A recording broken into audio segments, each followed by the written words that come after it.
Nothing, man. I've been just chilling with your Actually, boy. actually, I had to get in the car, my wife's car, in the garage because I'm making too much noise, I'm You're sure. you're too loud. That's good, man. So Yeah. tell me, how much of that with Carl did you hear? And would you reflect some of those statements? Do you think there's been a shift in the team?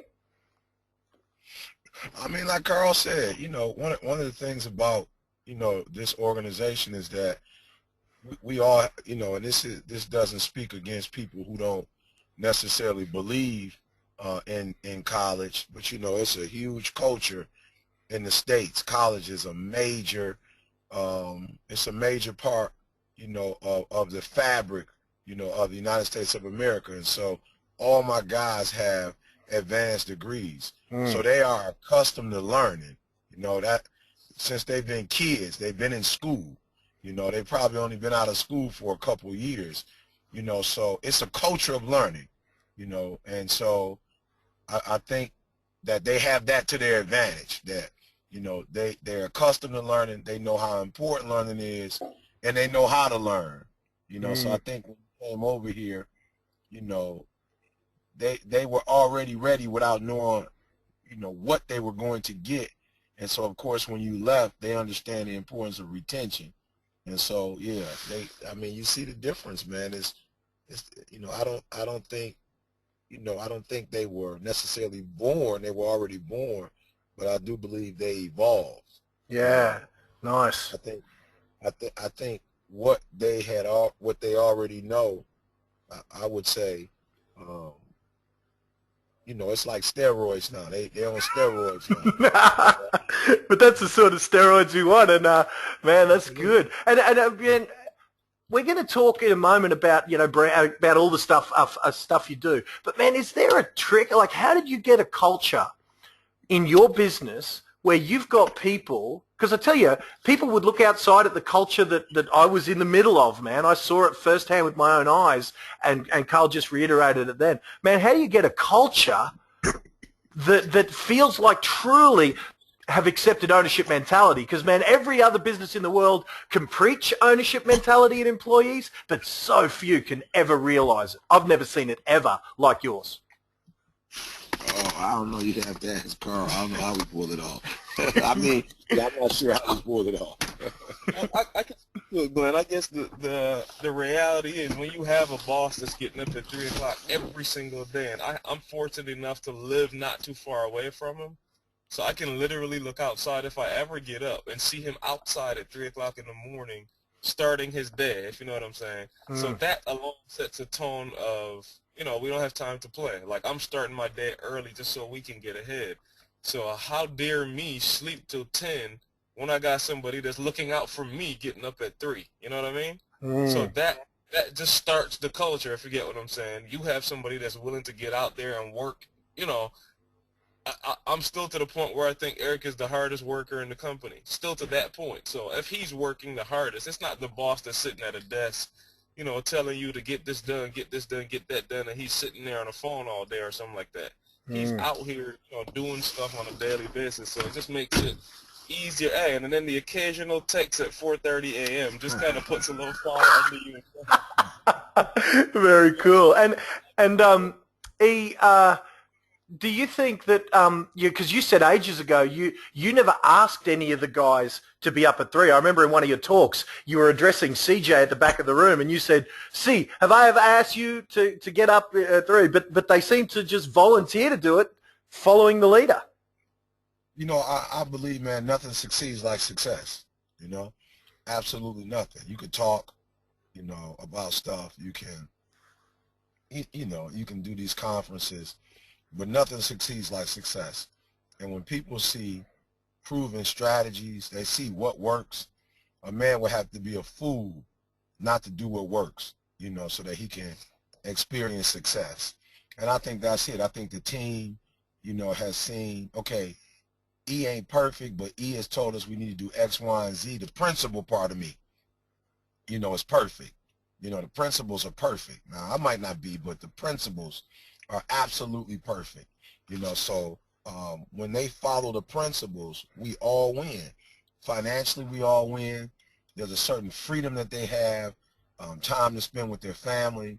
You know, we are in a position to take vacations. I mean, it's just working. You know, I mean, bottom line, our strategies work, and so they realize they work, and the more we work them, the more they work. So I don't think it's rocket science. I do it first. I don't, like you said, I don't ask them to do anything. I do it first. I show that it works, and then I just suggest that, hey guys, this is what's working. If it's not broke, why would we fix it? And so we still got 5 minutes, man, before the majority of the crew are on. There's a couple of dozen on at the moment, getting a little bonus ET session. Absolutely. So reward the early adopters, man. Tell us were there any big takeaways from Greatness is Upon You, the conference, your debut conference, the first time you've done it? Man, what were the takeaway learnings from you, things that went well, the staff? Just give us your overall picture on how that went down. Yeah, blood. We tasted blood. It's real. You know, we tasted blood, man. It's real. It's not. It's not a game. There are thousands of people who are believers in this philosophy. You know, we heard it. You know, we seen people text it, tweet it. You know, we've never done an event in the United States of America. Everything we've done in the States have been private engagements. You know, they weren't open to the public.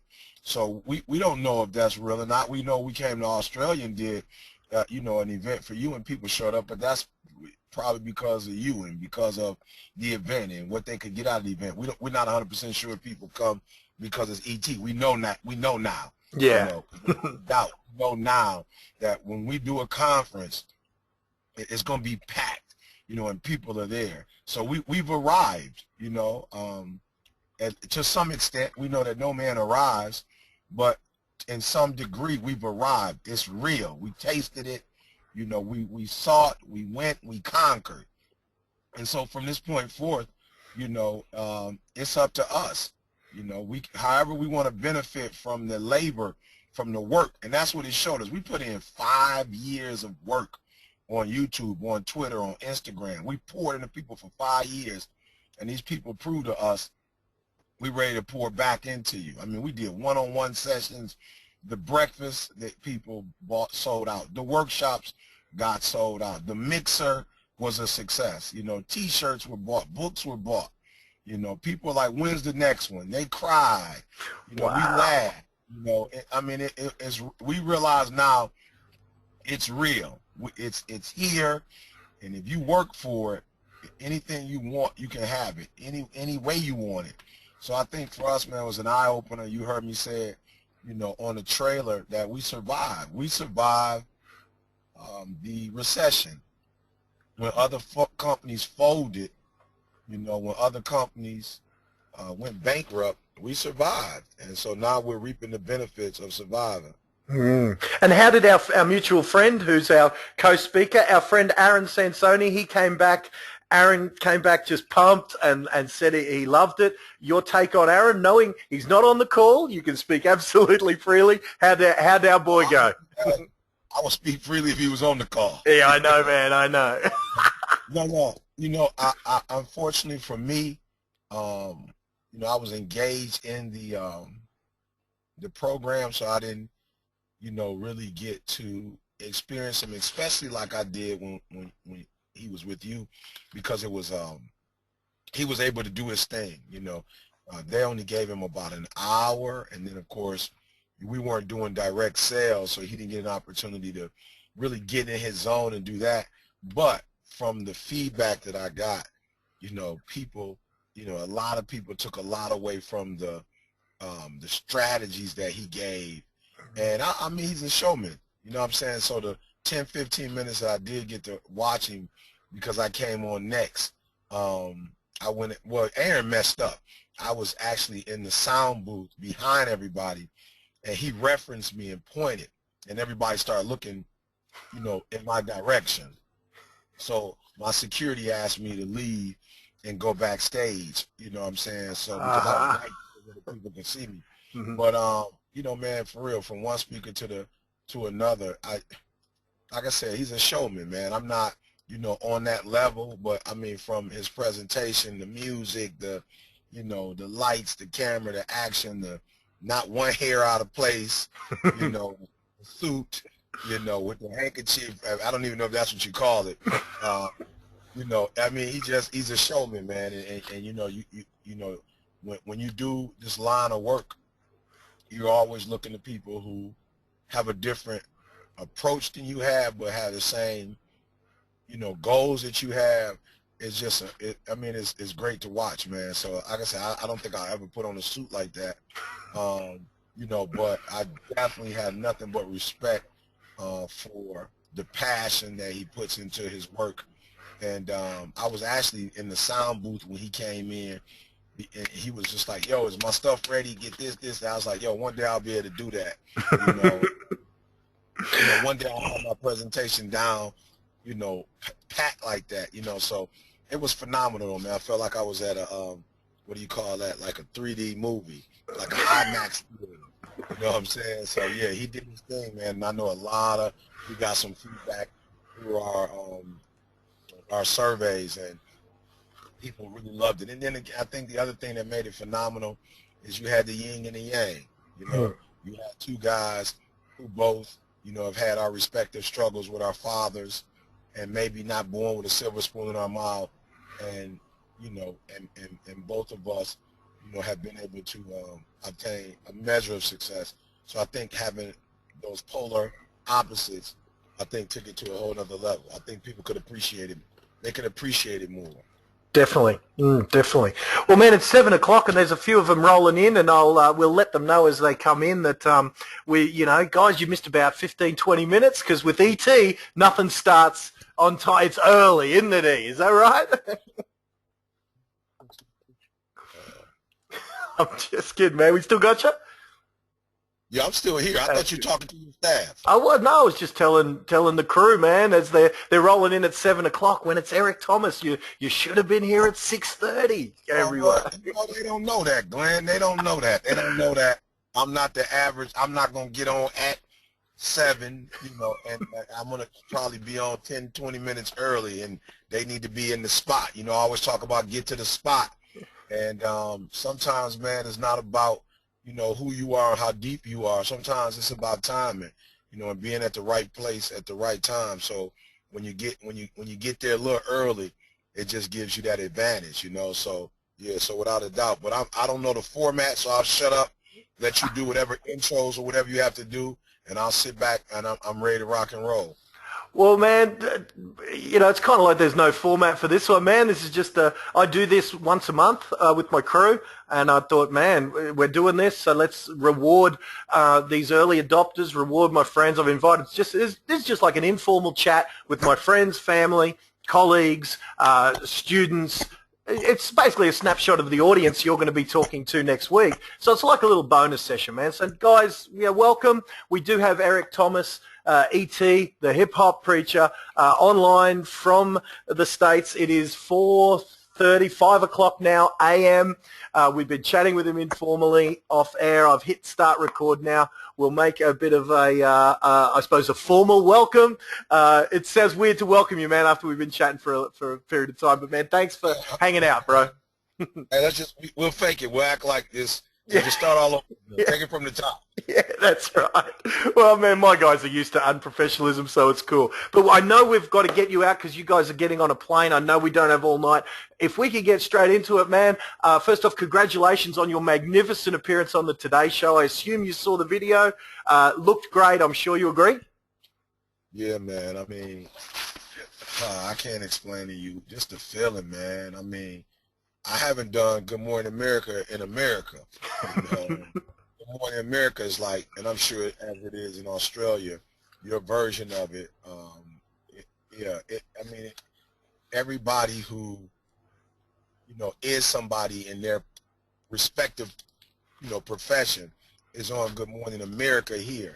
And so to have the opportunity to work with such, you know, innovative people on that side, down under, and to be able to get that type of exposure, I mean, it was unbelievable because I already know what happens. You do it in Australia, and then, of course, in America, they're going to ask you to do it here in America. And I have to be honest and say I'm sure, without a shadow of a doubt, our international presence which we are so grateful for, has propelled us in a way that our efforts in the States alone would have never. So, of course, we do Egypt, and that gives us a level of credibility. We do England next, and then, of course, we do Australia. And so I just believe, I mean, I don't have any stats, but I'm a very, intuitive person, and I feel things. I know without a shadow of a doubt our presence in Australia last year did a lot to give us a level of credibility in the States. And so we're so grateful for that opportunity, and then to be able to be, on Good Morning in Australia. And like I said, I know there are people here who saw it, and I know, when people see things, I can't explain it, Glenn. I know you know what I'm talking about, but I think for some people, they don't have vision. They only have sight. And so they have to see someone else's vision to say, oh, we should be doing that too. So I'm almost 100% sure there are going to be opportunities for me here that are opening just because of what you allowed me to do, down under. Well, and I suppose the principle, because Eric, you're the man when it comes to basing your work on principles, and you teach via principles, and that's why it's so good for us. And this is going to be one, I don't know if you get this topic very often asked of people. Most people are going to come to you, and I do have some questions from our crew specific to your normal area of expertise, how bad do you want it, secrets to success and stuff. But I wanted to ask you one, if I may, because I don't know of anyone in this planet that is as, let's just say, I don't know how to word, like personal branding as a skill set. You're at the top of the tree. Have you got any principles that you based your personal branding on that might be helpful for these salespeople, these real estate professionals who are trying to personally brand themselves? Not a company or corporate brand, but a personal brand. Yeah, we've got an entrepreneurship course that we're offering right now, which will, answer, of course, those questions a little bit more in depth. But I will say this. It's easier to be successful in branding if it's congruent. So if you represent the brand, if you are the brand, be the brand. If you are the brand, so if you say we serve food, hot and fresh, well, that's the expectation. You just said you serve food hot and fresh. So when I come to your store, I'm looking for hot and fresh. I'm not looking for cold and slow, because that's not what you said. You told me that it was hot, it was fresh. And so I don't think that we put branding first. I think we put congruent first, living by a certain principle, having a certain set of standards. And then from that, we brand what we said we were, or what we said we're going to do, and we're going to be successful. So, for instance, I was talking to Carl last year during Christmas. We were talking about the PhD, and I realized, Glenn, it was, I hadn't thought about it before, because I'm not a school dude, but I thought about it in the context of, whoa, that's the one thing I said I was going to do that I haven't even, like, I'm not putting 120 in it. Now, I'm not probably putting 70% in it. It's one of those things that I got to a certain place and kind of just fell off. I got busy doing other things. I was like, whoa, E, you said, so there are a group of people who are questioning you about it. So I said to myself, from last December to this December, that I got to get it done, because it begins to take away from the credibility. Yeah, Eric's done all these great things, and that, I think, is sustaining the brand. But imagine when I get the PhD and finish that, there's a whole nother level of credibility. Why? Because out of my mouth I said, I got to get this PhD. Out of my mouth I said, I'm traveling abroad, and so I said it. There was Egypt, there was England, boom, there was Australia, boom, I'm going back to Australia again. So I just believe that a lot of us are focusing on the brand when we should be focusing on what is our vision? What do we stand for? What principles do we live by? What is our mantra? And if we could be consistent to that, then I'm telling you, we're going to take it to another level. I got a good friend of mine. I said, yo, for real, the fish and chips in Australia. He was like, fish and chips. Like, fish and chips is England. Fish and chips. I said, okay, let me say this to you. Next time I go, just come with me. You've been to England already. Just come to Australia and try it. And so, you know, everybody thinks that fish and chips is England. Why? Because that's what they talk about. That's what you hear.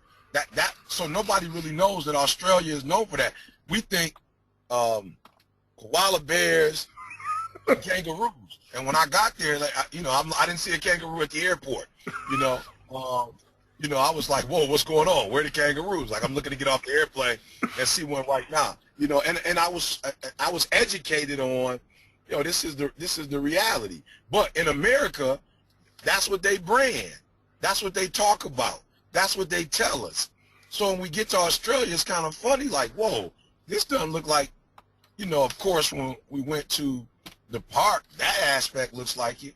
But Australia looks nothing like I imagined because I'd never been, but that's what's branded in the state, Outback. I'm thinking Outback. I'm looking for Outback when I get there. And I discovered when I get there that a lot of the things that has been branded over here, when I get there, is not a reality.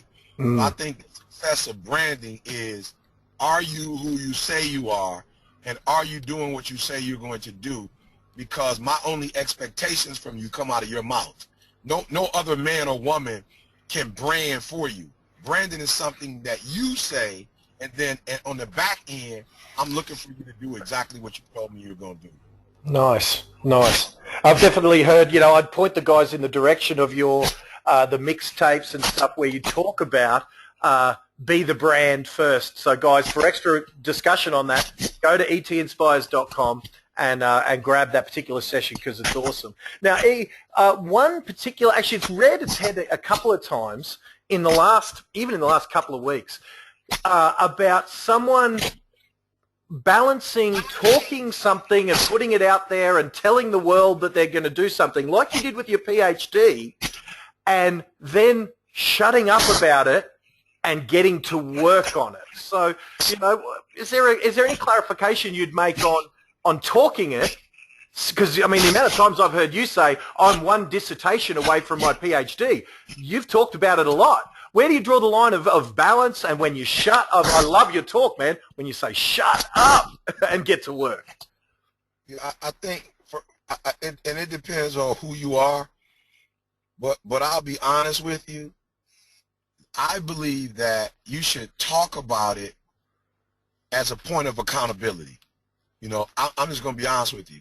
There are some things, if I don't say it and you don't know that I'm supposed to do it, Glenn, and you can't hold me accountable to it, I'm never going to get it done. I mean, bottom line, I'm not going to do it. So PhD is one of them. I hate school. I'm not about to go to school in silence, you know, and just get it done. I'm going to tell you because I know I don't like it. I know it's something that I don't want to do. My first book, I told everybody, I'm writing a book. It probably took me about 7 or 8 years to finally get it done, Glenn. But I put it out there, and guess what happened? People say, yo, E.T., where the book? Where the book? Where the book? And I know my personality. I know you asking me where the book is probably means more to me than the book itself. Yep. So you're holding me accountable now. So I'm only going to say it to the degree that I need to be held accountable. I'm not going to say it to the degree where I'm trying to convince you that I can get it done, or I'm trying to impress you. That's not why I'm saying it. I'm just going to say it to the people that I need to say it to in the ways that I need to say it. And then the second thing I'm doing is I want to put it out there because I want to encourage people that if E.T. can do it, anybody can do it. Anything I tell you I'm going to do, I want you to hear it so you can say, oh, man, E.T. said he's going to do X, Y, and Z. And then, boom, do it. And then you can say, if E.T. can do it, I can do it. So after you said it, you got the right people who heard it, the people you know who are going to hold you accountable for it. Then, boom, you go for it. And it's funny, what I call a testimony, something positive happened to me that I have to share. I'm only going to share it with a couple people. From August to December, I've got work to do, and you won't hear anything about it. And the next time you hear something from me will be January 2015, letting the world know that this phase is over. And now all we got left to focus on that I said I was going to do that I haven't done really is the Nobel Peace Prize. You know, that'll be the major focus. So, yeah, say it to the people you say it to so they can hold you accountable. Say it for the people who are discouraged and need to know that you are dreaming and working toward a dream. And then after that, shut up and make it happen. Nice, nice. One thing that leads to, I guess, is a question that did come through in 2 or 3 emails to me to ask you. So I'm giving you like a hybrid question, and it's kind of like when you've had mums come to you and saying, "Oh, my baby's not sleeping," because they listen to you about sleeps for suckers and all that sort of thing. Like, so here was one of the guys. He's wondering about. He's got a dream of being a professional tennis player. He's got the opportunity to go and focus on being a professional tennis player at the expense of the safety of a job, because he's thinking that, it's either one or the other. If I'm going to be this professional tennis player, I have to do what he says and focus 100% on tennis at the expense of potentially job security, family, and all that. Is there a principle that you give based when someone's got a dream and wants the dream as bad as they might want to breathe and all that stuff, and yet there's the reality of putting food on the table that would have to be lessened or sacrificed in order to chase that dream? Yeah, I'll be real, man. I hate it for parents who are, who had that dilemma. I really do. I really wish I could speak to each one of them personally, and answer that question for them. But, the reality, Glenn, is there is a measure of sacrifice that has to take place to make your dream become a reality. I'm not in a position to know every human being that is in that dilemma. But what I do know is that to be where we are, Glenn, man, there's some major sacrifices, man. I mean, you got to give up stuff. Like, people will look at you like you crazy. How in the world could you do that? How in the world could you make that decision? So I say to those parents that, that, man, you can have a much deeper problem than your child, not going to sleep. You can have a much deeper problem. Your son and daughter in jail. Your son and daughter with no dreams or no goals. Your son and daughter just aimlessly going through life. Like, your son and daughter not understanding that you gotta want it as bad as you want to breathe. Like, they understand that you either are phenomenal or you've forgotten. Like, they get it, and so, yup, they are going to have to give up some sleep. I hate it. I would love for them to sleep 8 hours a day. But the sooner they can get these 10,000 hours in, the sooner they can have clarity about what it literally takes to get to the next level. And at the end of the day, if you're tired, your body going to make you go to sleep. It don't work like that. You couldn't stay up 8 hours if you wanted to, 8 days in a row if you wanted to. It just doesn't work like that. Your body will inform you. Now, I wish kids, could get the message that, it has to be, they have to do things in decency and order. They can't harm themselves, but at the same time, man, sacrifice. I mean, you think about a Steve Jobs. You think about a Bill Gates. I mean, you think about what these individuals have sacrificed to get to where they are, and it's not common. It's not normal. So an average human or a good human would not understand what a great human is doing. It wouldn't make sense. It's foreign. It's not what the average person does. So for me, I would just tell mothers, be very cautious. Be very cautious of, you hurting because your son or daughter isn't getting 8 hours of sleep. Be very, very cautious about that, and don't stifle them. Find a way to help them to channel that energy in a positive way. But trust me, you almost have to be a genius. At some point, you're going to have to do what the average person isn't doing. Mm. And how does that relate to, I suppose, the dad, the father of the family, choosing chase a dream or stay in a job? Is there any extension that you'd add to that? Yeah, man. I'll be honest with you. I think if you're good, at some point you could do both. And then there comes a point where you do have to make a decision. I mean, let's be honest. We were at Michigan State University, and using our time very wisely. We didn't do the first TGIM video away from Michigan State University. That first video we did, we were employed by the university, but we were very strategic with our time. Very strategic. So we allowed that job to some extent to sponsor or support the next phase. We used our influences at Michigan State. We used the resources at Michigan State. We use both the human resources and the equipment at Michigan State to get started. You know, sometimes I think when people say either or, it's not either or. At some stage of the game, it's both and. Now, there comes a point when, you know, you stop dating and you propose, and there comes a point where you go from the proposal to the actual marriage. So there are levels to this. You know, this isn't like a, you know, where a lot of people think it's just, oh, okay, you go kamikaze. No, it's levels to it.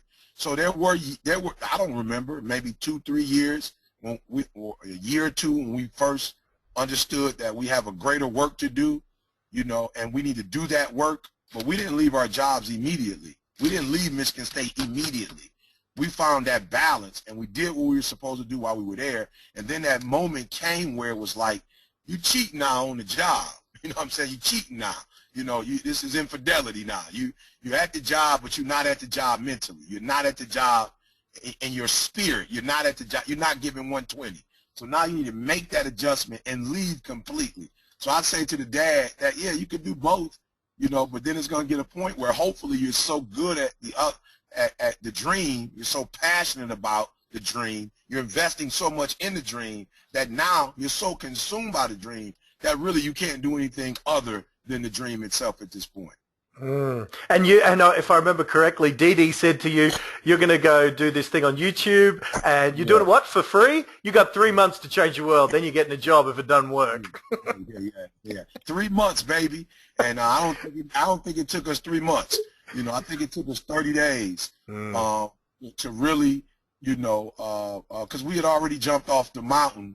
It took us about 30 days to fly and realize that we could fly and be darn good at it. Yeah. You know, so, yeah, there comes a point, though, where you have to surrender all, give up everything, you know, and I think that's where so many people go wrong. There's nothing wrong with initially doing both until you can get a better understanding of, you know, what you're doing, you know, understand how to use your time, you know, to become, if you will, an expert, you know, at this thing, you know, so definitely, man, I just think that, you know, not too many people are not going all in. They're not giving 120%, but yet they're looking for the results of people who give 120%. Absolutely, mate. I love it. I can't wait, mate. Tell us on this final thing, because we got to get you on that plane, man. We need you in about 3 or 4 days down here, man. So we'll let you go. Last one, man, is when you're not feeling like doing it, you know, what is it that's gotten you to this point? How has professional development, personal development, I mean, you and I have done similar amount of study of the greats, of the Les Browns, of the best of the Tony Robbins, the best of the best across the world. How has all that fitted in together to get you to want to do something when you don't want to do it? I'm going to be honest, man. I try my hardest to, you know, answer this question when people ask me, but I don't know that I have many days where I don't feel like doing it.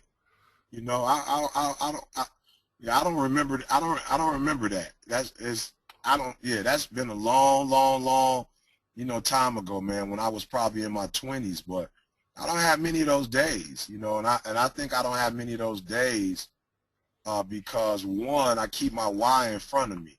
You know, I realize that every day off, I'm influencing my future. You know, like, yeah, I might be in a good position today, you know, but I know people in the entertainment business who lost $30 million in 1 year. You know, I know people who fell off, Glenn. They fell off. That he was the man in 2012. Everybody raved about him in 2011. You know, you couldn't cut it on the TV without seeing my man, you know, but he fell off. And I guess for me, Glenn, I keep that in the back of my mind, like, yo, I don't want to fall off.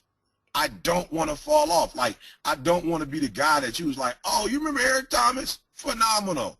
You remember my man? Oh, yeah, you remember the Be Phenomenal, Be Forgotten dude. Yeah. Remember the Guru dude? Yeah, you remember him? I just, man, that scared me, Glenn. Like, I don't want to, you know, fly first class in 2013 and 2014, you know, and go back to coach in 2015. And listen to me, this has absolutely nothing to do with flying first class. I'm not even talking about a plane. What I'm talking about is there's a certain a standard of living that I've been able to acquire because I've been getting up at 3 o'clock in the morning.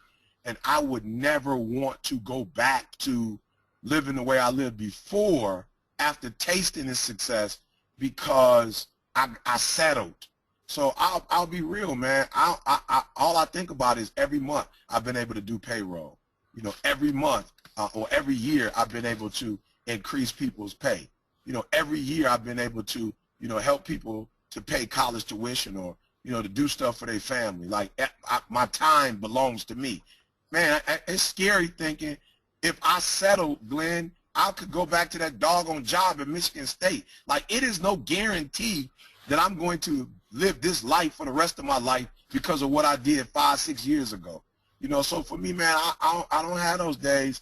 Like, I may not feel like exercising sometime. Maybe that's what I don't feel like doing. But when it comes to this work and what I do, oh, man, I always feel like it's funny. My wife and I was just talking, like, getting prepared for me to get on this flight. And, you know, we just been going through it, Glenn, because I've been at home. Like, I remember the time when I was on the road consistently. I haven't done that all year. Like, I've put myself in a position where I make enough money where I only have to be gone once a week, you know. And so I haven't been gone 10 days. I don't remember the last time. Probably the last time you saw me. Yeah. Last time I was gone that long. You know, my wife and I talked about it. While I love the work that I do, I don't want to be going away from home. But if leaving home for 10 days is going to set us up for the rest of our lives, man, bring on the 10 days. Bring them on. I wish they was right now. You know, so yeah, I encourage people who are listening. I just say something's wrong in your wiring. If you're having a hard time getting up for the game and you live in a free world, like you live in one of the countries that's a free world and that gives you opportunity, I'm not trying to be funny, but you need to ask yourself, why am I having a problem getting up for the game? Why am I having a problem staying pumped up and fired up? That's a problem. Now, if you were in a third world country or you were in communism and you didn't have choice, that's one thing. But if you live in a country that gives you choice and you feel some kind of way about choice, like you can't find a way to get excited about the fact you have a choice, you need to look in the mirror and do some soul searching, you know. And then when you finish soul searching, you need to get up and get at it, because we are fortunate enough to live in a world that whatever efforts we put forward, it's ours. And I'll just say this, you know, many of you know I'm born and raised here in the States, and there was a time in this country's history that my people did not have the opportunity to benefit from their labor. So they probably worked 40, 50 years of their life, and they couldn't reap the benefits of that. They planted but didn't harvest. And here I am in 2014 with the opportunity, whatever I plant, whenever I plant it, it's mine. It belongs to me. Nobody can take away what I build. It's mine. So you can't get up for that. That's a problem. Yeah, that's a serious, serious problem. And that's what, man, we're going to rock their world with you coming out here and sharing that message for a couple of days, man. But, hey, I hope I'm not breaking the confidence, man, and I'm going to apologize up front, but it's only us down here in Australia. It's only a couple of my friends listening in. You were speaking a week after when I came to hang with you guys in your basement, and we did some training and stuff. 1 week later, you were going to speak on the same stage as Tony Robbins, and I remember it'll be in my head forever. You said, Tony better bring the belt. Tell me, man, did Tony bring the belt, and did Eric Thomas win the title? Let me say this to you. I can't speak to that. I just have some people who said to me, E.T., I've never been in the room with both of you at the exact same time, but E, there's something authentic about your message. There's something about your message that I feel like I resonate with. You know, Tony was probably phenomenal in terms of his presentation, but E.T., I felt like the energy that you had in the room, you know, I just felt like what you said, man, E, I just felt like I could hold on to it in a way that I've never been able to hold on to any other person's, you know, message. So I wish you was told me you was going to ask me. I would have called a couple of those guys and brought them in and let them tell you what the experience was. But let me just say this. I was on a smaller stage that week. They had me maybe on a Thursday, and he highlighted on Saturday. Well, the next conference they're doing in September, I'll be on the main stage. So we'll just, I don't know how we take that, but I'll be on the main stage for the next one, Glenn. Very cool, man. And then, of course, everyone, my guys know I'm not Tony bashing because I study everything he does. I love the guy, and as do you. We both learned from him. I just loved your quote, man, that you're hungry for it. Tony better bring the belt. I love it, man. Bring the beat, baby. Hey, and Tony and every other great motivational speaker out there, because I truly believe, man, for real, I truly believe this is our time. You know, I truly believe this is our time. I don't know how long it's our time, just as much as you guys have this opportunity. I mean, you have to really think, like rolling with Glenn. And I mean, come on, man, how many people live in Australia?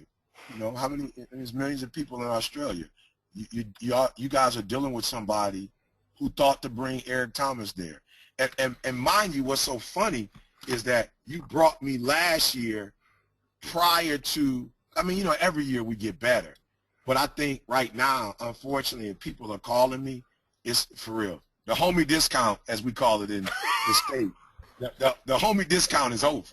Like, ET is in the price range of some of the best, you know, and you were genius enough before I got to this particular level as a speaker to say you forecast, you know, you had that intuition. You had the presence of mind last year to say, yo, we need to get that guy here, you know, and as a result of you doing that genius, your people are experiencing ETA as we rise to the top. And they're hearing, like, for real, man, I don't say this, I don't say this to brag, but what we are doing is going to be one day historical. People will look back one day and say, yo, you know, it's like a Michael Jordan who played. It's like a Kobe Bryant that played, a Magic Johnson that played. You know, people look back and say, whoa, we didn't even realize in the midst of what you were doing that you were creating history. And that's what we're doing. And your guys have, because of your genius, are in a position where they can get a one-on-one session with me in ways that nobody else can now. Unfortunately, there are people who didn't contract me out last year. They didn't have a presence of mind. And so now they have to pay big bucks to have me on this type of call. And they darn sure won't get me at 5 o'clock in the morning. For me, it's 5 o'clock. Yeah. They won't get me at 5 o'clock in the morning. And, man, I appreciate the genius comment, mate, but it wasn't me. It was my peers. It was my friends. It was our friend Zach, you know, who put me onto you. He was a listener from season 1, number 1. So, man, it's, you know, we're in the great... Yeah. You were a genius for hooking up with Zach. Yeah. You were genius enough to know who you're supposed to hook up with. And, man, Zach is coming down to Melbourne, so he's going to see you in a couple of days. Zach's coming to Melbourne and Brisbane, flying around the country just to hang, man. So, hey, after that time we had together the last time, he better. Very cool. All right. Guys, we're going to let E go now, man. Thank you so much. A parting message, man. What's, you know, for folks who are coming to the conference, man, what can they expect as a parting message from Eric in a couple of days' time? Well, I'm going to be honest with you guys. You know, I prepare my message, you know, once I get in the crowd and kind of get a feel for you guys. You know, but what I can tell you now is, I mean, literally, man, this is crazy. I mean, the times that we're living in, Glenn. I mean, I'm talking to you in Australia on a computer, Glenn. You know, you couldn't do that 30, 40 years ago. You know, the type of technology that exists. And so what's in my spirit right now, as for me, is there are absolutely no limits. Like, this isn't a, what do you call it? Like a, how do I want to say it? Like, it's not a cliche, Glenn. This isn't like, I'm not trying to motivate nobody. We literally live in a time that if you're willing to work for it, you can have it. Wherever you want to live, whatever you want to drive, whatever you want your life experience to be, like, you literally, I'm looking at my life, like my son's in the university, like we're talking about, you know, your sophomore year, what you need to be doing. He's moving into an apartment, you know. He works for the basketball team. My wife only works 12 hours a week. Now they're telling us she can work the other 8 part-time from her house. You know, my daughter you know, is working at McDonald's. Like that's their dream job, you know, as a 16-year-old. She's got a car. We're on our way to Hawaii. You know, we're moving to San Diego. Bruh, you can have whatever you want. If you're willing to make the adjustments, the stuff that I know I wasn't doing right, I need to switch up. Even you being here, Glenn, like for real, when you came, man, I mean, everybody knows, you know, you've watched my story. You know where I grew up. But, Glenn, let me just be real with you. The doors for me right now in corporate are crazy. But I have to change. I shouldn't use the word change. That's a strong word. I should use the word, to some extent, Glenn, I have to transform my speaking style to meet the needs of corporate. Corporate isn't trying to alter their needs to meet Eric Thomas' needs. So even though I'm a phenomenal speaker, people say, I'm still making adjustments so that I'm more attractive to a corporate America, you know, and I got to do it. And so when I watched you with the sales pieces, it was like, yo, E.T., flat out, there's some things that you're going to have to do different. You know, although you bring this fire message with a lot of energy and passion, you know, there is some more empowerment pieces that you need to add. There's some visuals that you need to add, or some formulas you need to add. You need to be more linear, you know, in your presentation. Like, for real, most people who are on my level, Glenn, they're not thinking about making changes. They're not thinking to themselves, oh, okay, I'm one of the best, but I still need to make some adjustments. That's not how they think. They're thinking, yo, for real, I'm in a good place. I'm doing my thing, you know. They need to change, you know. I don't need to change, but I realize that, man, I can have whatever I want, and all I got to do is think differently. All I got to do is change some of my thoughts. So when you came and I looked at your presentation, I was like, whoa, that's pretty deep. Like, I don't do that right there, you know, and I need to start doing that more, you know. And again, I know what I do well, and I'll continue to do it, but there's some other opportunities that are open for me, you know, if I decide to, you know, tweak some of my presentation skills, you know, and even with my team, they have ability to do whatever. I mean, they could do whatever, and encourage them to say, hey, guys, let's make these adjustments, and if we make these adjustments, everybody's going to benefit. So I guess I would just say, man, Glenn, you're giving these guys a lot of information. You know, you're giving your people in your country a lot of opportunities, a lot of good information. What I've learned at the end of the day, the information alone is not enough. It has a lot to do with the person on the other end of that information and who they are and what decisions they make, you know. So that would be my parting gift, you know, to those who were fortunate enough to get on the phone and made the sacrifice to get on to call tonight, because I know everybody didn't get on the call. Man, there's still nearly 100, man. So, E, thank you so much, man, for hanging with us. You go get on a plane. You got one little gig on the way here, and then we are with you in a couple of days, my man. Say thanks to the team for having us, and say thanks to the family for letting you wake everyone up with your passion at 5 in the morning. Hey, no, I made the adjustment. I got in my wife's car and closed the door, so they couldn't hear me. Very cool. Thank you, my man. We will see you in a matter of days, mate. Thanks. Hey, real quick, Glenn, yeah, before you get on, do you have the capacity to hear the guys, or it's a setup where only the two of us can talk? No, we're everyone's with us. Okay, because I just didn't hear from anybody else. So if I can hear one or two other people say yeah, hi. For sure. Oh, I don't know if I can turn everyone on. Can I do that? Let me just... Zach or somebody. I just need to know. Oh, there's Adam. Actually, you got to hang out with Adam. Adam, you got a microphone tonight? Unmute yourself, dude. You remember Adam? Where is he? No. What's up, Adam? No microphone. He's sitting there probably typing away. Who's got a microphone? Just pop your hand up. Chris. Let me just mute Chris. Good evening, Chris. Yo. You are on the line with E.T. Hey, E.T., how you going, man? What's up, Chris? Mate. Hey, mate. What's up, sorry, man? I said cheers, mate. Cheers, mate. Hey, look, I've got to ask, man, I really want to know, how many hours of sleep do you sleep a night? I don't know, man. It depends on, it depends on the night. You know, if I'm at home, generally I might go to bed about 9:30, 10. Damn, no. Hey, I'm coming to Australia, unfortunately, so I've been going to bed a lot later. Actually, the talk, the microphone wasn't working. Yeah, so I'd say, what, five and a half? regularly. All right, man. Is that good? That's awesome. Good. Give us something to aspire to. Yeah, I just wanted to hear from somebody else, Chris. I wanted to make sure. And this is Gilmore, right? I'm not Gilmore. No? Nope. Chris who? What's your last name, Chris? Sorry. What'd he say, Glenn? I think we've lost Glenn. You did. You there, E.T.? I muted myself for a minute. Sorry. Oh, there we go. I hear people in the back. Good. I just want to know other people were there, Chris. So I'll see you guys in a couple of days. Glenn, hopefully the food will be great on the plane, and I'll see you in a couple of days. Looking forward to it. All right. See you later, E. Thank you, my man. Man, I think E thought that that it was just me faking a webinar. Oh, now that's Gilmore's phone. Mr. Gilmore, good evening, my friend. Hey, what's up, man? Hey, man.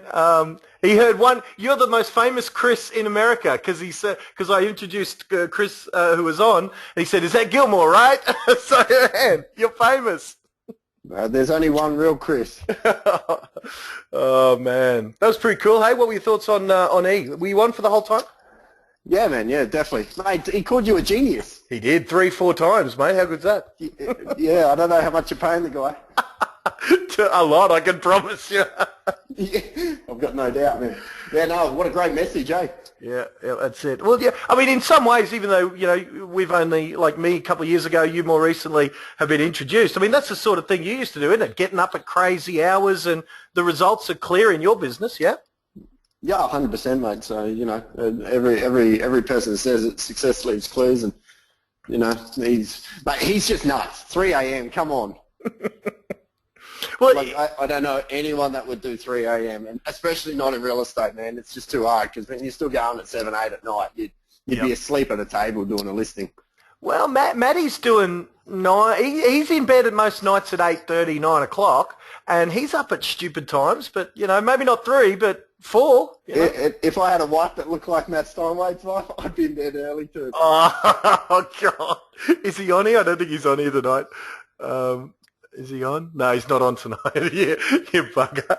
Mate, you can't say that because Rachel's gorgeous, man. You crazy bugger. All right. So that's us tonight. So what I'm going to do now with the crew is I'm going to check questions from you guys. You can imagine, now let me just go through these. We'll do Q&A tonight because I was I just flew down to Melbourne, haven't prepared content for you guys tonight. I knew we had E. I knew that'd go for a bit of time. So I'm here to answer any questions of you guys. I'm not going anywhere. So I'm here for Q&A, which is what we'll cover. So any implementation questions you've got, we absolutely can do it. But while we've got Chris, if you've got any questions of Chris Gilmore, then man, he sometimes gets on these ones, but Chris normally does the early morning ones. So has anyone got a question for Mr. Gilmore before he sneaks off to that beautiful wife of his? James does. Wait a minute. Where's James? Let me see if we. Mate, I'm home alone all week, mate. Oh really? Where's the wife and young one? Down at the beach unit. Where else would they be? Oh gee, hey. Now, James said, I have a question, and he's left. So there you go. All right. Cheers, Glenn. Great webinar. Oh, look, I'm here for some Q&A, guys, if you need anything. If anyone has a question of Mr. Gilmore, because I know that he's not always on our evening webinars, so if you do have one, feel free to either type it in or pop your hand up, and I can mute you. So there's Ben. Let me see if Ben, that might have been up for a while, Ben. I apologize if your hand's been up for a bit. You got a microphone, bud? Yeah, I'm here. Yeah, cool, man. Mate, what'd you think of Eric? Yeah, he's very impressive. Cool, man. What any I've got a question for Chris in a moment, but now, I mean, I know E's gone. I don't know how long your hand's been up, but did you have a question for Chris or E? I had a question for Chris, just in regards to getting up I watched the Matt interview last week as well, which I was also impressed from. But what are they doing at that time in the morning? Like I've been getting up at 6 and doing my letter drops. I guess in Melbourne it doesn't get light until 7 a.m. But what are they doing at 4 in the morning?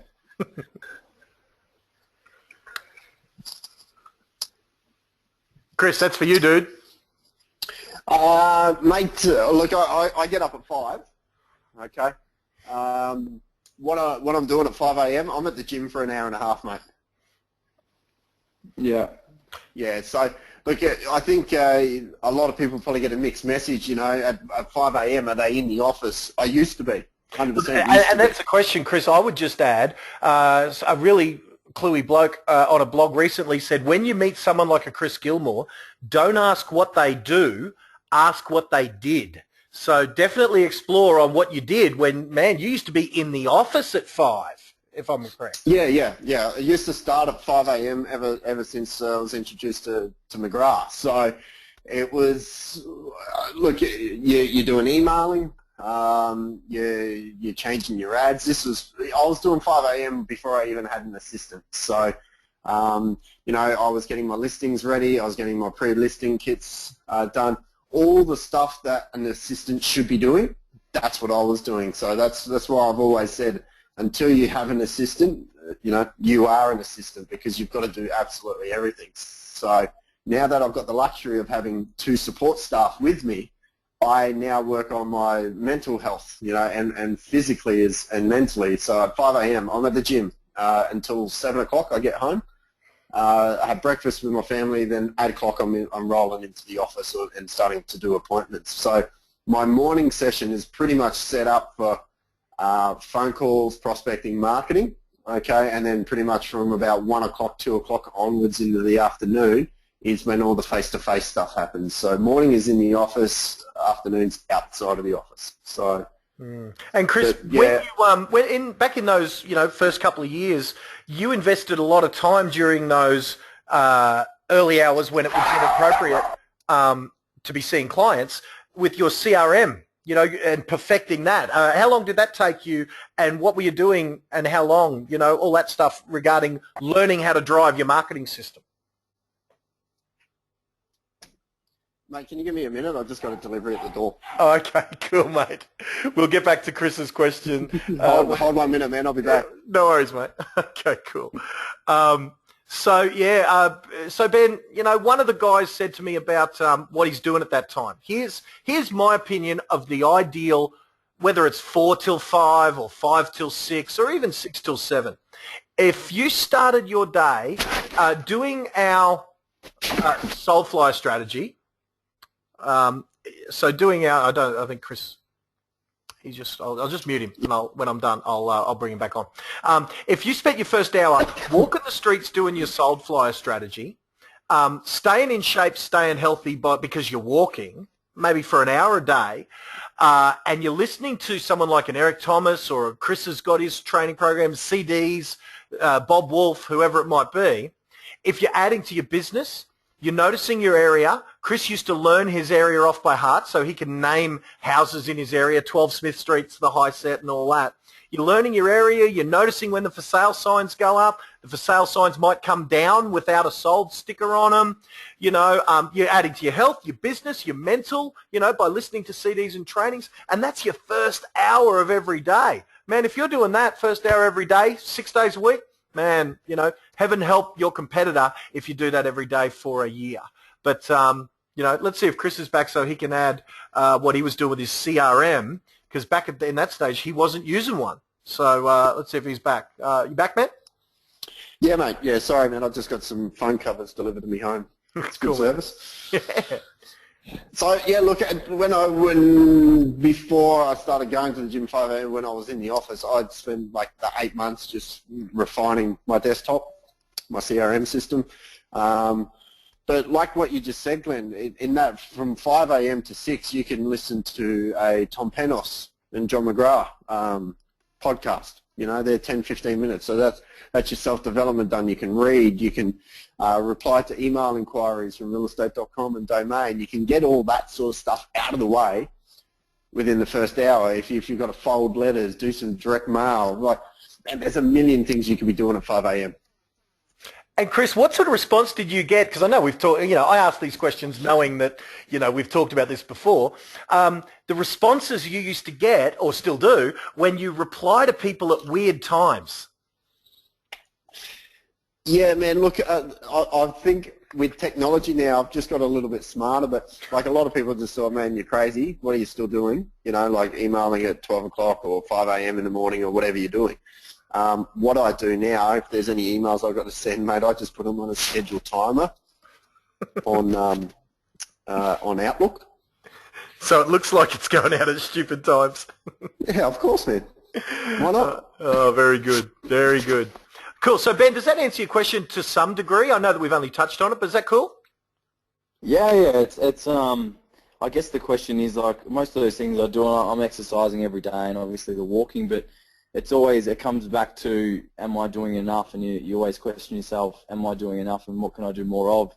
And it's good to reassure the things that I'm doing, I guess. But well, I suppose the thing is, Ben, also make sure that when you're doing that stuff early, that's above and beyond everything that your competitors are doing during the day. Like, don't just think just because you're doing the same amount of work early, if you go home at lunchtime, that you're going to be in front. I mean, you're going to get your ass kicked by the guy who works from 9 a.m. till midnight. You know what I mean? It's not a question of when you do the hours. It's a question of the hours. And it's not even a question of that. It's a question of what you're doing that is productive during those hours. Like Amber Wershen, she used to do 8 a.m. till 8 p.m. talking to people all day, every day. I just went and did a half-day session with Amber's team, and she's a legend in my book.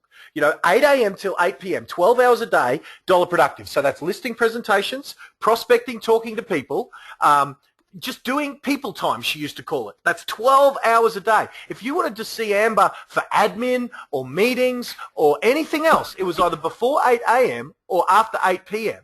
So, the 5 a.m. club, we might all get passionate about it. We might all talk about it, and Eric might talk about getting up at 3. But it's not the secret isn't in the 3 a.m. The secret is the 3 a.m. until 9 p.m. There's the secret for a period of time. And Chris, eventually you can bring it back, can't you? Because you're living proof that you can eventually maintain the income and bring back the hours, yeah? Yeah, of course. Definitely. But it's at the beginning what's going to set you up for this career 5, 10, 20 years down the track. It's the effort that you put in right away. That it's just building momentum, and it snowballs. One listening then turns into 2. Like it's like it's like I look at real estate like my motor racing. It took me so long to win my first state championship in go-karts. Once I got the first one, like I got 7 within the next 2 years, like bang, bang, bang. It's exactly the same as a listing. When you're brand new into the industry, it's so hard to get your first listing. But then once you've got your first one, that 1 then turns into 2, 2 turns into 2, turns into 4, 4 turns into 8, and it just snowballs, and the effect just continues. But what probably the biggest thing is you can't stop. You just can't stop. You've got to continue and keep that consistency basis. So no matter you talk to the top 100 in that list, I guarantee if you ask them what they do, I guarantee they will all be doing pretty much the same things day in, day out. And that's prospecting and then face-to-face. Prospecting, face-to-face. You've just got to be listing and selling. That's the main stuff. So the stuff that's in those hours between 5 a.m. and 8 a.m., that's like your admin stuff. If you don't have any support stuff, I would use those 3 hours to be doing your pre-filled contracts, your 22As, your pre-listing kits, your marketing designs, your newsletters, your sold flows, your direct mail, changing your ads around, replying to email inquiries, listening to self-development, reading, exercising. There's an abundance of things that you could be doing. Wow. So, guys, I've been recording for about an hour and 5 minutes. That list of things that Chris just said, just rewind to that spot. Because there was some good stuff there, yeah, to fill up those times, and then the rest of the time, pull an Amber Wershen and talk to people. I agree, Pete. You've just got a few comments of people saying, well said, Chris. So very cool, man. All right, man. So, mate, Chris, tell us, on your webinar the other morning, for your coaching clients, where we went over some of the big takeaways that you've taken away from some of your mentors in professional development. Mate, who are some of those mentors? Just give us a snapshot and what you've learned from them. I mean, this is my inner circle, so ignore, the big bald bloke, but who are some of the other guys that you've learned from other than me? Obviously, we've got Matt Steinway and we've got John McGrath. I've always put John as he's the god of real estate. I've always said that he's my the man. We've got people like Phil Harris. I think Phil Harris is probably one of the most astute real estate agents and business people in Australia in real estate. There's something about Phil that I connect with really strongly. Shiner, he's just a little power pocket, just full of ideas. And then we've got guys that we probably haven't ever mentioned, but we've got guys like Bob Wolf, we've got Lee Woodward, Tom Panos is great as well too. So like I said, the Wednesday with our group, Glenn, was I don't listen to everyone. There's only certain people that I'll listen to and take information from, because I think there's so many of them out there that you can get overloaded with too much information and too much stuff, and your head starts spinning, and you're just like, where do you start? So that's like, I always say, when they come to like Be Phenomenal, right, they're going to have 2 days, and they're going to have a booklet of just stuff that they can implement. They get back to the office the very next day, they're pumped, they're up at 5 a.m. They look at their book and go, oh shit, where do I start? You know what I mean? So that's what I always say. It's to put things into your system, you've got to just do one, tick it off, do the next, tick it off, and just start with the stuff that is easy to implement, but is going to be effective within your business, and it just rolls on from there. So I've pretty much got everything in my system, and I haven't changed it for 3-4 years. I've just refined it. I haven't changed it. I've just refined it. I've made it look better. I've just made it a little bit sweeter here or more effective over there. But tiny little tweaks, if you know what I mean, but not massive changes. So start with only a couple of little golden nuggets. Once they're in the system, move on to the next lot. And early in the piece, Chris, if I remember correctly, and this is probably going back 5 bloody years now, but the first thing you tweaked, at least under my guidance, was your open homes, wasn't it? Yeah, 100%, mate. So, man, I reckon I've got them down, to an absolute level. I don't know how much further I can take my open homes, with my red carpet and my coffee and, the takeaway stuff that they get when they come to an open home. I don't know. I don't know what more I can do. And mate, tell us about because a lot of people, if they're on this call, they're either a guest or they've been they're a coaching client or whatever the case may be. So they've heard my open home training and stuff. So tell us about the new additions, because if you haven't been on these night webinars for a while, mate, tell us about the coffee system and how a person is greeted when they get the first impressions of Chris Gilmore at an open home. Tell us about their experience. Well, they're always greeted with Troy at the front.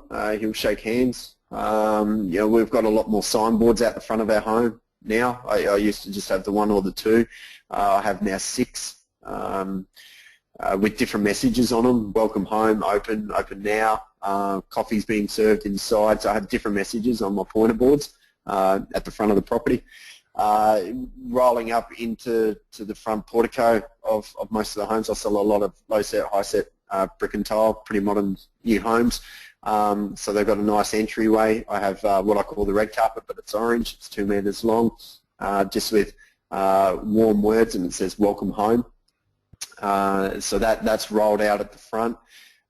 We have a stand where we have our lollies. We have our little speaker, but a little Bluetooth JBL speaker that plays the tunes, and now that sits at the front of the home while they're entering.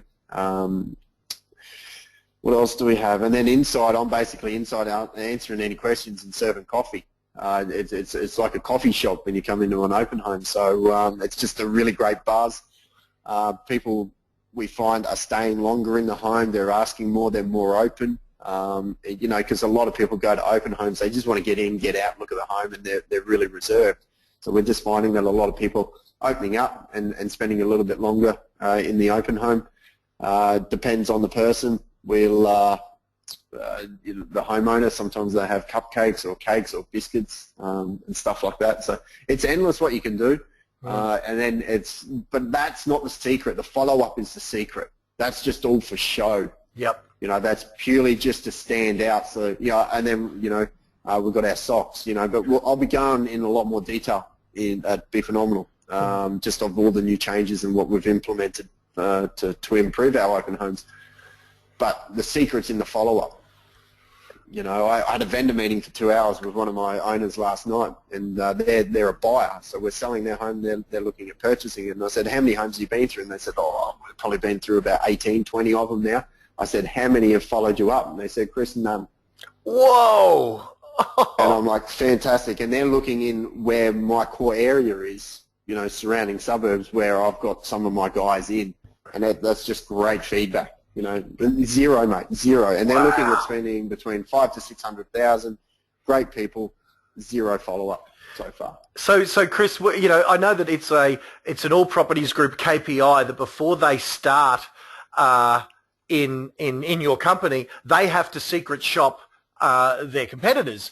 For the people who have said that I made up those stats that said that 2/3 of real estate agents, it was something like 49 out of something like 109, sorry, out of 150. So 2/3 of agents don't follow up.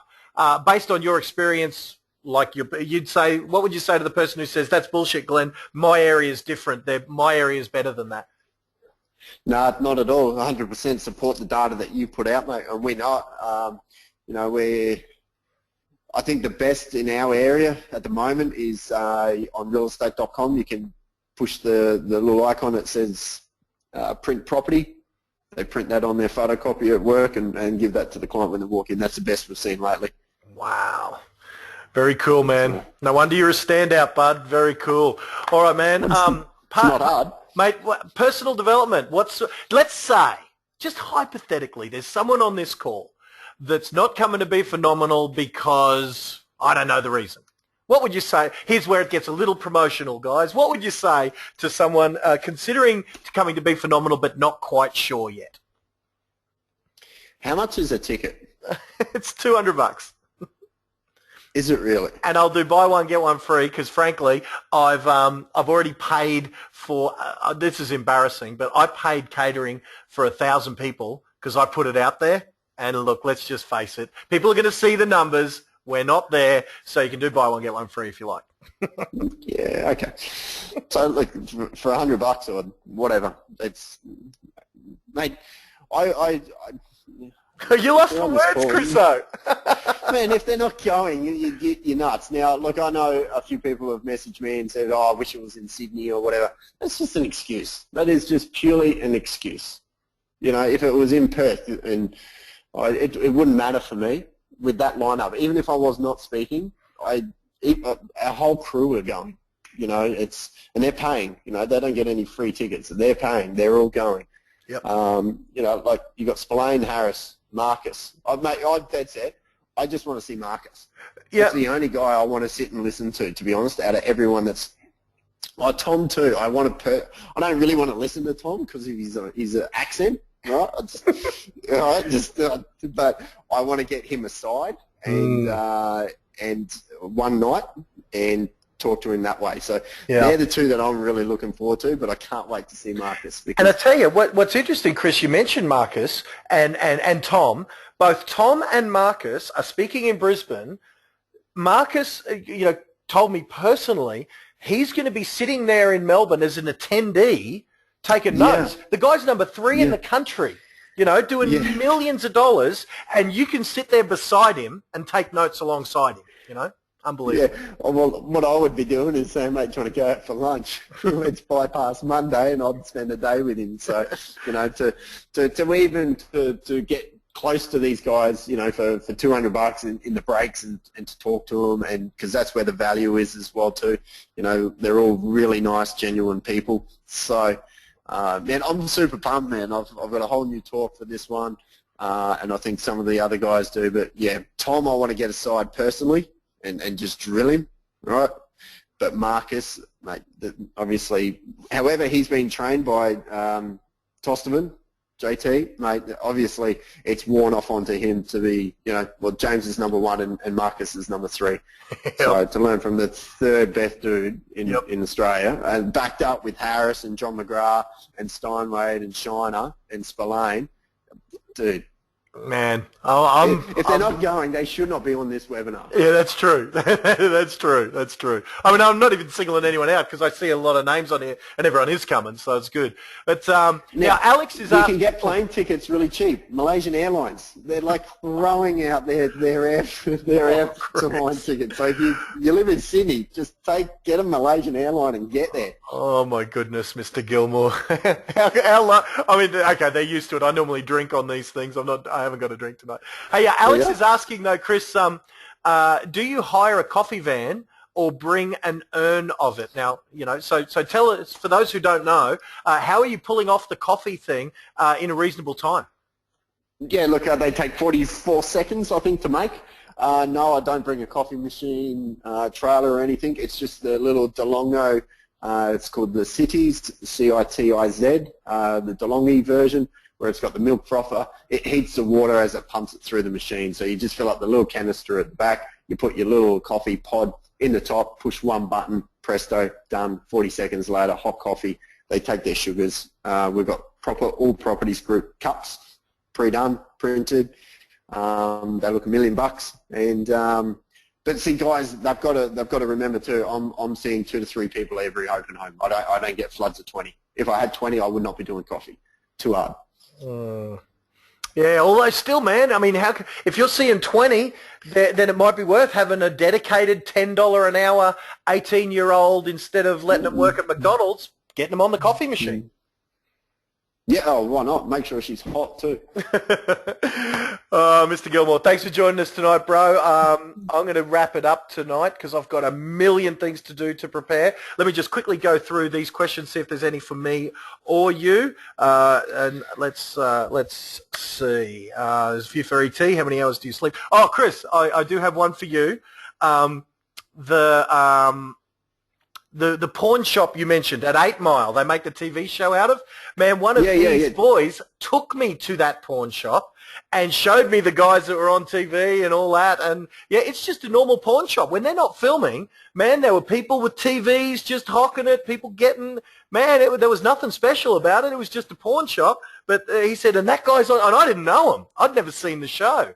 So yeah, it's just a normal, regular old pawn shop, man. But it was busy. If you want to learn negotiation skills, just watch Pawn Stars or American Golden Jury. Let's go, man. I love them. I think it's brilliant.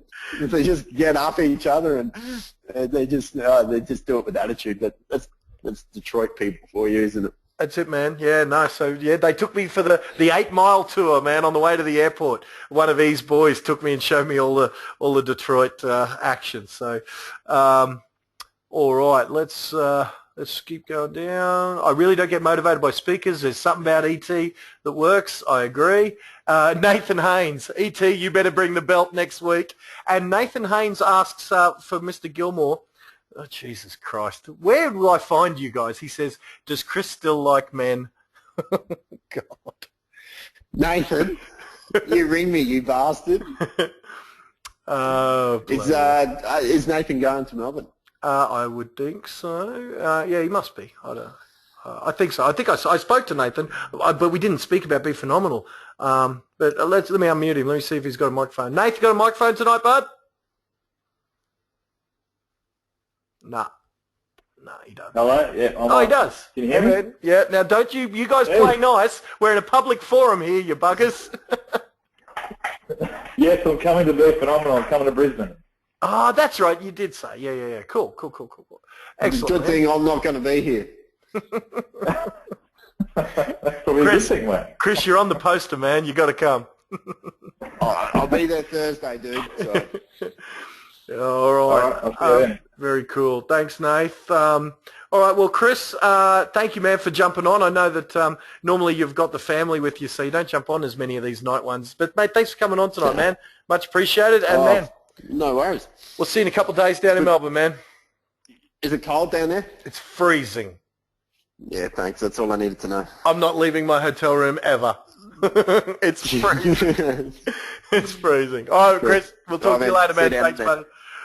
All right, guys, that's us for tonight. I'll just leave it with, if you need anything, what we found that we're getting happening, guys, is more than ever, the implementation of the strategies in your systems.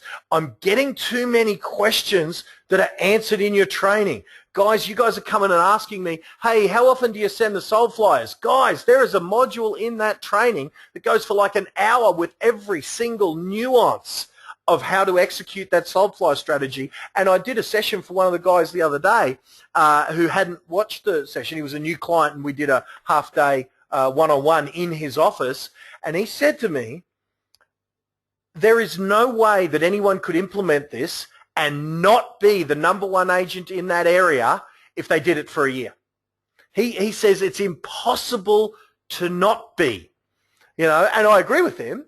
And we've seen that every time someone implements it the way it's described in the training, it gets those results, So, guys, I'm just going to implore you that the secrets are there for you coaching guys that you've got so much that you need to get to. So hook in. And what I love for you guys who are coaching clients, what I really draw your attention to, and Chris alluded to it a moment ago, is if you guys, of course you're going to get value from seeing Eric, of course. I mean, just spending half an hour with him here tonight, it pumps you up. I want to go for a run out in the cold.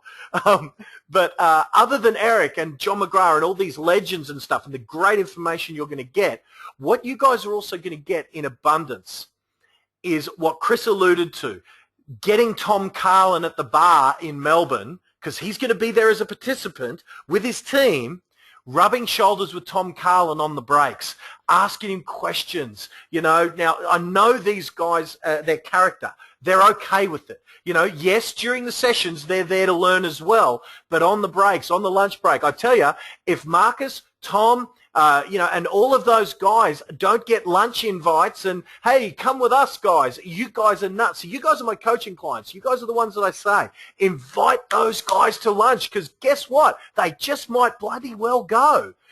Chris is going to be in Melbourne, so when he's not speaking, go and see. I bet you Chris will be all over the guys like Marcus and Tom because he wants to know what they know. Because both Marcus and Tom are earning about 2 times more than Chris, but thereabouts. Chris might do less hours, and that's a good thing. But, follow Chris, because you can bet your butt he's going to be getting the information he wants from those guys that are at the next level to him. And that's why, you heard about the relationship I've got with E. Why have I got that relationship with him? Because I flew to Detroit when his manager, CJ, said, hey, Glenn, we could do with a bit of a pump-up for our team, for our staff. So I said, I'll be there. Give me when. I picked a date, and I booked my flight before they could change their mind. Why? Because I want to spend time with people that are at the next level to me. So, guys, one of the most value you're going to get out of these couple of days, whether it's in Melbourne, 4th and 5th, Brisbane, 7th and 8th, is what you learn at the bar after the event, at the VIP function after the event, at the bar on Monday night or Thursday night, at the breakfast on the mornings, in the breaks, on the lunch breaks, from people who have already implemented what you're wanting to implement. I hope that makes sense. In fact, Chris is still on. Let me see if I've got that right, because I know I was speaking for him then. Chris, have I got that right? Is that sort of what you're doing and what you'll be doing on the breaks? Yeah, man. So, like in Melbourne, I'll be obviously here Sunday night. I'll fly down. But yeah, Monday, Tuesday, I'll be there all day. But in Brisbane, I'm only there Thursday, mate, as you know. So yep. back motor racing on Friday. But you know what I'm saying about getting to another level by finding out what the guys at that next level and getting to know them, associating with them informally, as well as taking notes when they're speaking. Yeah, look, and that's why I want to catch up, obviously, with Tom and Marcus. I know Tom a little bit, but Marcus I've only met once down at a bar down at Arick a couple of months ago, and just quickly caught up with him there. But just want to start that relationship so where I can, like Matty Steinway or Aaron, I can just, or Phil, I just ring them and talk to them. So that's what I'd be telling these guys. Just get in with these guys, and just so then you grab their number and you can just ring them. There'll be 400 people all attacking you and Marcus and stuff. Oh, mate, everyone will be attacking Marcus. Why wouldn't you? Very cool, man. All right, man. Thanks, bud. All right, guys. Now, Ben, someone's asking, Ben, where can I go to watch the Soulfly thing? Ben, just give me an email. I know that I must send you out a million emails. Just shoot me an email, man. We'll let you know the details of where everything is available. Is there an itinerary anywhere for Melbourne, times and where in the stadium we go? Deb, we are going to SMS you that out, but it is Gate 9. That's all I know, Gate 9. Yeah, so... but the itinerary is basically, it's still up in the air a little bit. I've got to work on that on the weekend. But it's Eric to start the show at 8:30 is our kickoff. 8 a.m., sort of 7:30, 8 a.m. Rego. 8:30 kickoff. ET will be first and ET will be last. And then we've got to sort of work in with a few of the speakers' schedules. So it'll basically be motivation to kick off. Then we rock with what to do for 2 days, and we give you training on strategies from some of the best minds in the country, and then we finish with Eric to finalise the show. So, and Nathan, yes, Chris is speaking in Brisbane on day 1. He can't be there for day 2. So he's speaking on day 1, doing his brand new talk with all his latest updates and upgrades. So, yeah. Dean Gilmore says that guys not going need to steal up. Hilton D. Gold, he bloody told me, and I know you guys are going to cry shenanigans here. He did put on a private message on Facebook that he has to be in Sydney this week. He hasn't responded because I said, what days? When can you be there? I'm hoping to speak with him on this weekend because Hilton D. Gold is scheduled to be speaking at both events. And that message tells me that he might not be, and I'm crushed, actually. So, yeah, look, Chris is saying I'm full of shit. I know you think that, but it's true. You can log into my Facebook account, Chris, and you can see for yourself the messages. So, yeah. All right, guys, that's us. If you've had fun tonight, please, in fact, I'm going to ask you guys if you could you guys go to my Facebook wall or walls, whether it's my public one or my profile, and pop what you thought of tonight's webinar, having Eric Thomas live from Michigan. That was cool as, I mean, you can imagine it's a dream come true for me. He is the guy that's at the level, well, he's the world's best speaker, at least in my opinion. And as you've seen, he just went and did an event with Tony Robbins, and now he's on the same stage as Tony Robbins at the same event next time they do it. So, man, that was cool. Go and pop a note of thanks if you could on the wall. That helps me, promote the event a little bit, get some buzz happening around it. My appreciation for that, guys. Implement, get stuck into it. As you know, we've got the done-for-you resources. We've got guys, more of you guys than ever are getting their books done. They're looking great. We're getting better at implementing them. Everything, all the systems you've got at your disposal, guys, we're perfecting. Guys like Chris did it when we were in almost like the Wild Wild West. We were in the frontier days where we didn't know what we were doing. But we've perfected it now. So, guys, all of those things that you have available for you, your own book, with you as the author, you on the front cover of the book, all that stuff, it's all there at your disposal, guys. So, yeah, avail yourself of those resources, although do cut my team a little bit of slack while we're doing Be Phenomenal for the next week or so. So, guys, Glenn Twiddle signing off.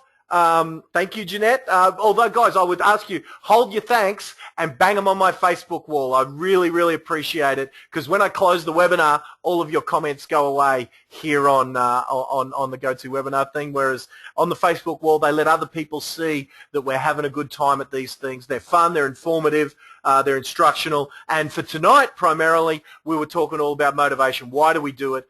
Why, when you got the world's best motivator, you know what, I'm not going to talk about marketing. I'm going to try and get into mindset. So we had the world's best on with us tonight, and that was awesome. That was so much fun for me. So, guys, Glenn Twiddle signing off. I'll continue some chats with you guys on Facebook for a little bit from my hotel room here in beautiful Melbourne, overlooking Etihad Stadium. I can see it as we speak. In fact, when I get off here, I'm going to go and pop a little selfie up there with the Melbourne skyline in the background. Guys, thanks for tonight. See you in Melbourne on Monday and Tuesday. See you in Brisbane next week on Thursday and Friday. We're going to have fun. See you later, guys.